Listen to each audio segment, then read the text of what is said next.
Today we are going to be looking at another hurricane video y'all are going to be watching today, and it is going to be my hurricane season forecast for Florida, or at least the first one. Obviously, Florida is at the highest risk every year, but it's kind of been quiet the past couple years, besides for some regions. But we, or at least I'm expecting a much larger threat for Florida this year, one of the highest, due to the analogs, what we've been seeing, and stuff like that, which we will get into today. So Florida could be going back to what we're used to, which is a lot of hurricanes, after all of the quiet years that a lot of Florida has experienced.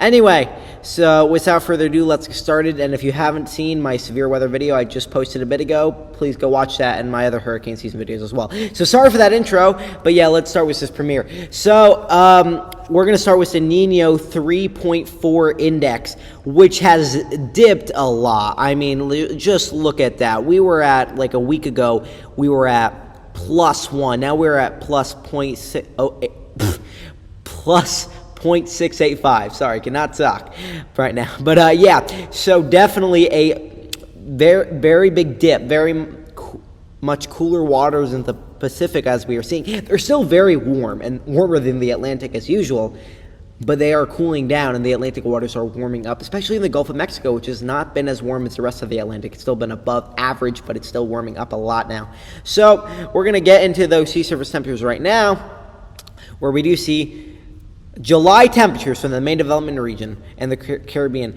29 degrees Celsius, and widespread 28 degrees Celsius across the Caribbean and main development region. So July temperatures we are seeing here, and let's just change the color so we can blue, because none of these colors are blue. But yeah, a lot of the Caribbean and the main development region is very above average sea surface temperatures, and into the Gulf of Mexico we're seeing pretty much the same thing.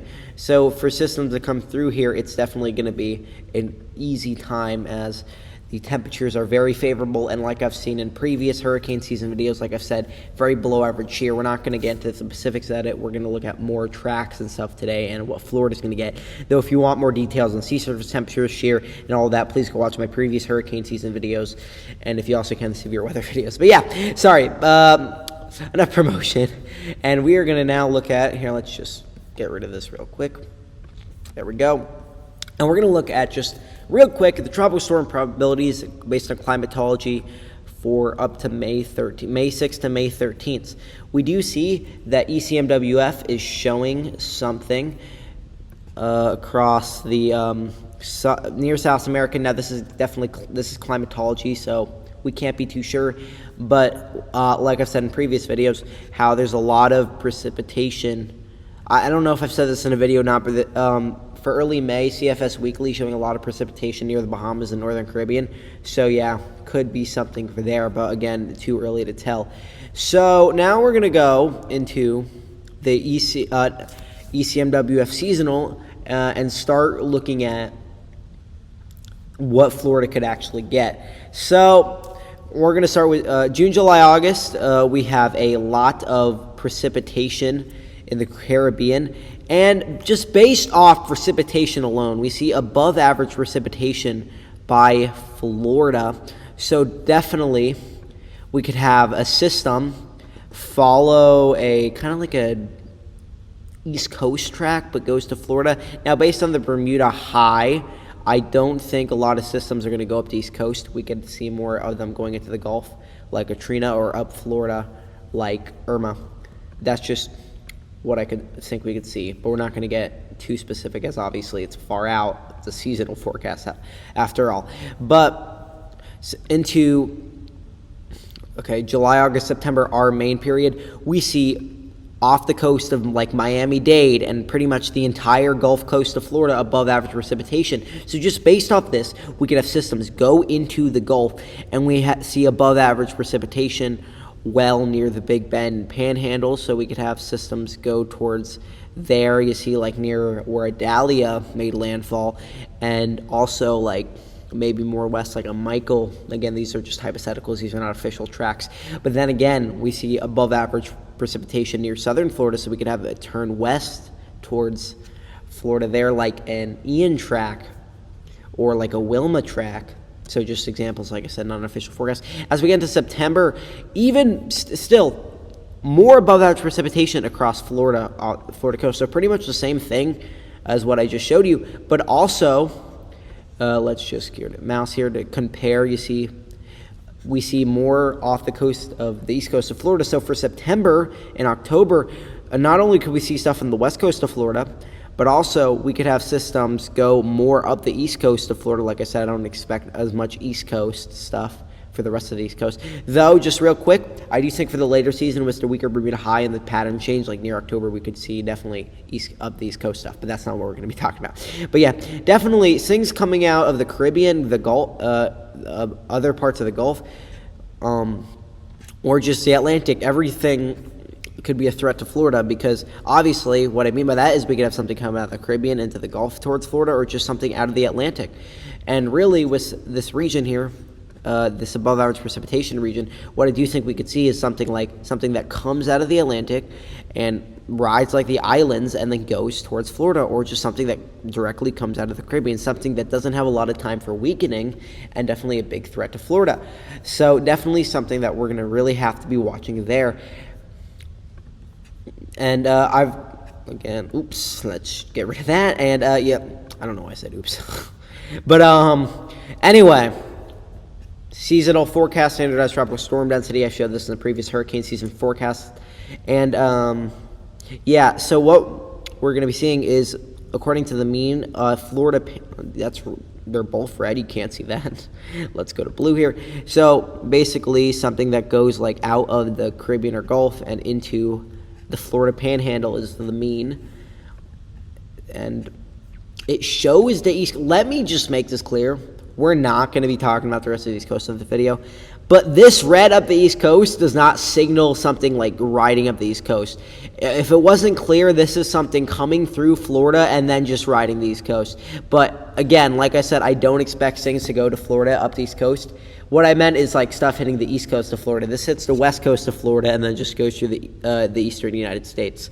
So that is what that signal is. That does not show a system going up the east coast. It just shows something going through the eastern United States, just to make that clear. But yeah, Florida Panhandle system is what it favors, and Florida Panhandle is a big hot spot for this year, and so is the Florida Big Bend, but so is really all of Florida this year.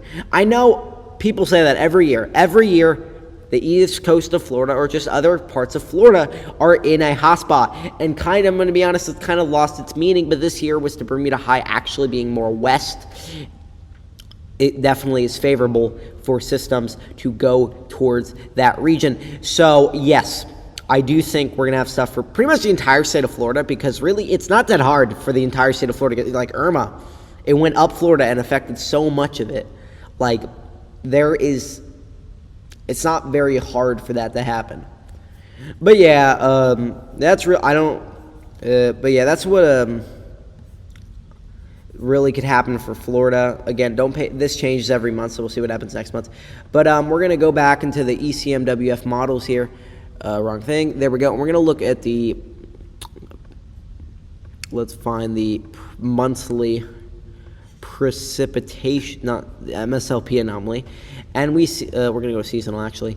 And we're going to go into the June, July, August. We do see a stronger Bermuda high. So during this time, we could have Florida things, but as y'all saw, more precipitation for Florida during the July, August, September, and July, August, September, and September, October periods than just June, July, August period. So yeah, more for Florida like August and September. But yeah, for July, it's more western systems. Sorry, what I just said was a mess. But yeah, more western systems. And then as we get into August and September, we're going to see more western systems, not eastern systems compared to July, but still more western systems than normal. So obviously the big Bermuda high here, which is displaced, like bulging more west is what people call it. But yeah, systems can ride the Caribbean, go up into Florida. They could go through the Caribbean because again they're going to be pushed more west and go into southern Florida, or depending on the setup, could either be that or the Florida Panhandle or Lake Bend. But yeah, definitely depending on the setup, pretty much a lot of Florida is at risk. And really, after the analogs, I'll tell you. Actually, I'm probably gonna forget, so let's just say it now. While all of Florida is at risk, there is going to be parts that are at a bigger risk than others, which we'll get to in a bit. But yeah, we're going to go into the... Did I forget to? Of course I did. Anyway, so for the tropical cyclone frequency anomaly, we do see a lot of systems for the Atlantic. I can't talk because I think I did the wrong thing. 1 second. Tropical tidbits. We're just going to go back here. I clicked the wrong analog. I was so confused, guys. I was like, what the hell? That does not look right because I clicked the wrong one. There we go. Here we go. This is the right analog. That was my bad. Sorry, everybody. But, yeah. So this is the analogs. We're going to be looking, some of the this is an analog chart. It combines a lot of the analogs. And basically what we see here is pretty much everywhere we have systems. But again, we're not going to be, and I do expect systems to also go into Louisiana, Alabama, Mississippi, and Texas. But again, if you want to see that, please go look at my previous hurricane season forecast videos. But what we see is a lot of systems going into southern Florida and into and into the east coast of Florida, up Florida, and up to the rest of Florida. And we do see, like I said, this blue up the east coast, below average, which means these systems going into Florida are not going to go up the east coast. They'll go up Florida, or they'll go into the Gulf and maybe to like the Panhandle or something, depending on their setup. Sorry if my face keeps going off camera. And then we're going to have systems coming out of the Caribbean, going into southern Florida, or going into the Panhandle, like we see an above average region there in the Panhandle. And so yeah, so now we're going to go into analogs. So we're not going to use these exact analogs, but the analogs we're going to be using is 1998, 2010, 1969, 1999, and 2005. So these are analogs we are going to be looking at. But so to start off, we're going to look at 1998, where we did have a system that went into the I don't think this is working right. Okay, guys, my pen is not working right now. So we're just going to get rid of that and bring it back. Here we go. Okay, so I don't think you can do pen on Wikipedia maps. Okay, so scratch the pen. Sorry about that. But this was a weird track system going into the Yucatan, then coming back and going into southern Florida. Very weird. Don't think that's going to happen this year. But it leads us to the fact that we could see something going into southern Florida this year. And then a system going into the Florida Panhandle, which, like I said, I do think we'll see some Florida Panhandle systems this year.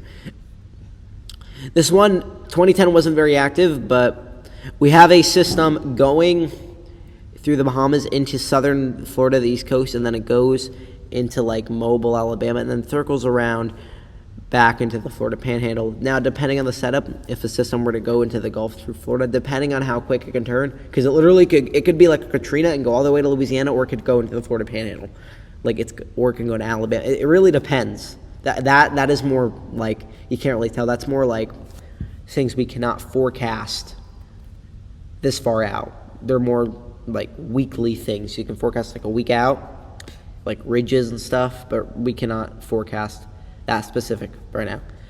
I keep saying like because obviously I don't script these videos, so they're all in I'm improvising this whole video, so that's why I keep saying like, so sorry. Anyway, I don't know why I pulled this up. But yeah, we have systems going into southern Florida, the Gulf Coast of Florida.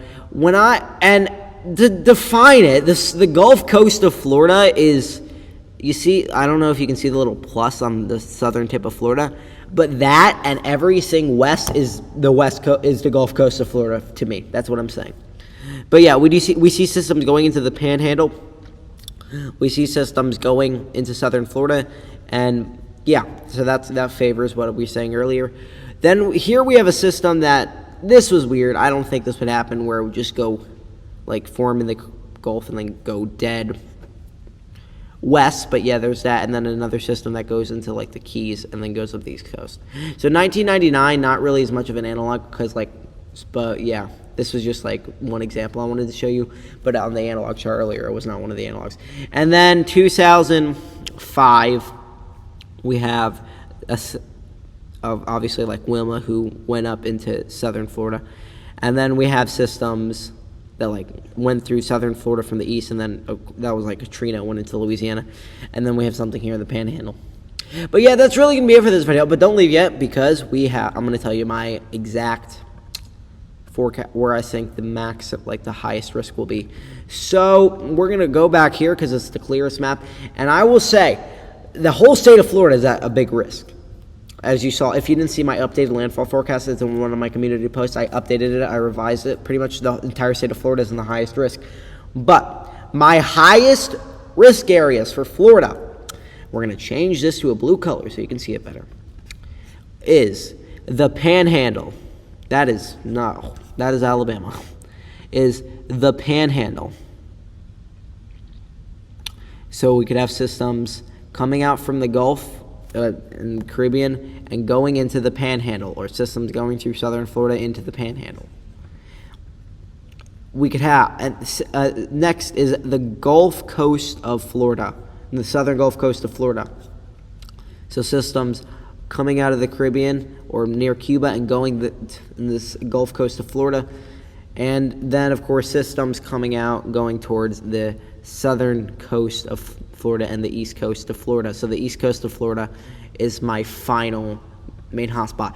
We have places like the Big Bend that could be hit, but then again, it's a little harder for, like, this year. The analogs don't really favor the Big Bend that much. We have the Panhandle, we have southern Florida. But again, the Panhandle is still, the Big Bend is still in the highest risk. I'm not saying you're in a low risk. The entire state of Florida is a big risk. But yeah, basically, Panhandle. And this is for landfall. This doesn't show inland risk. This just shows landfall. So Panhandle, southern Florida, and the Florida East Coast. So these are my three hot spots, and none of them are greater. They're all equal to each other, I believe, because, again, the entire state of Florida is at a risk. But yeah, that's really going to be it for this video. I hope you guys enjoyed. Any questions you could have asked in the premiere, I would have answered probably, or leave them in the comments. But I hope you guys